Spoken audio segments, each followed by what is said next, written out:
and I'm gonna let our guy Logan explain to the people what bringing a guy like JerZhan Newton could do for the Cincinnati Bengals defensive line. But before we do that, drop down in the comment section a player that you guys want the Bengals, realistic guys, not crazy, don't go crazy, realistic that you want the Bengals to target in free agency, and a player that you want the Bengals to target in the first round of the draft.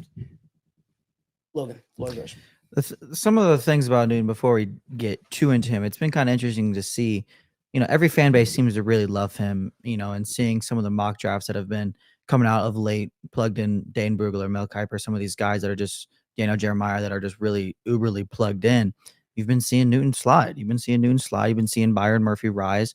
And, it can be for a number of different reasons. I'm not going to sit here and argue about which one's better than the other. But when you get a guy like Newton, look at it. You can argue he took a little bit of a step back this year, but the dude is just a crazy athlete. He's making plays. He's always in the backfield. Sometimes he just makes it look effortless. And sometimes when you're just watching a guy on tape and it just seems a little easy, he's not doing anything crazy, but he's just constantly winning.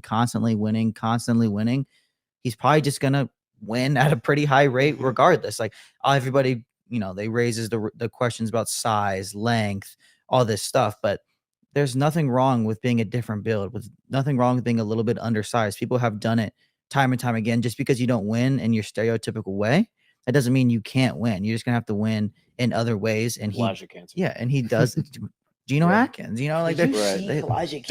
That's why I said it. He's been killing it in the playoffs, killing it. But just adding an interior disruptor goes so long. Look at all the playoff games. How many people are getting pressure from the inside? Kalijah Kancey, we literally just talked about it. Chris Jones from the inside, Justin Madubuike, like all these teams that have really good defenses. Yes, you have good edge rushers, but they have quality or just above average interior disruptors. And it doesn't have to be just in the run game or just in the pass game. Just any time where you can just make a mess in the middle of the field, in the middle of the trenches, just whether you're eating bodies, whether you're shooting gaps, whatever it is, you're instantly making an impact on the play one way or the other. Well, you might not be getting a sack, but you could be flushing him out of the pocket early, making him get off his first read. That was the correct read.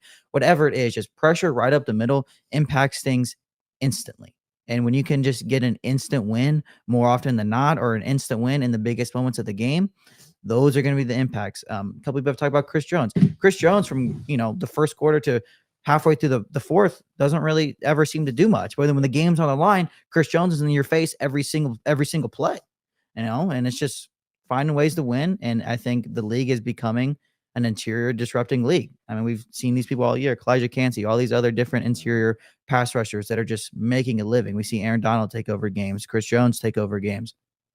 All these people want interior disruptors. This is what I like to call them, because you impact the pass game, the run game, the screen game, everything. The quickest way to something is in a straight line. It's right through the middle. That's why the interior disruptors are so important in today's game. Man, preach.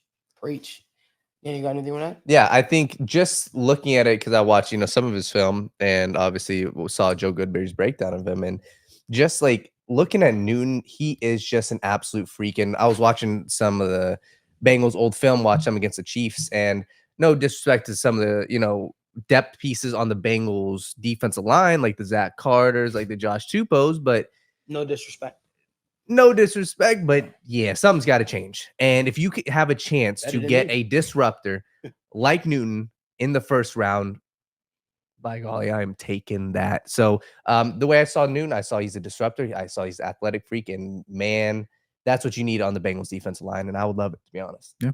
So, yeah, I would like it too. Very much so. I like that.